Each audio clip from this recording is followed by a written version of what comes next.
Sa kapanahunan ni Propeta Lut, ang fitna sa kanyang kapanahunan ay karamihan mga lalaki, mga magagandang lalaki, mga gwapo. Ang fitna sa kanila, lalaki sa lalaki, inaasawa ang kanyang mga kapwang lalaki.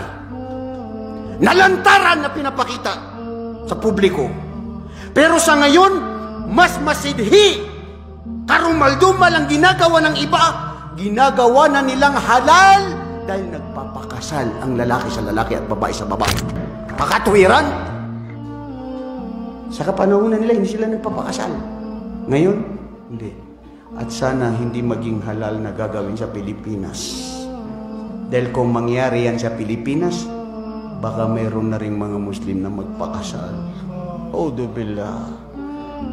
Kadiri, kasidhi-sidhi, kasuklam-suklam sa Allah. Sa kapanahunan nila yung mga yun, hindi sila nagpapakasal.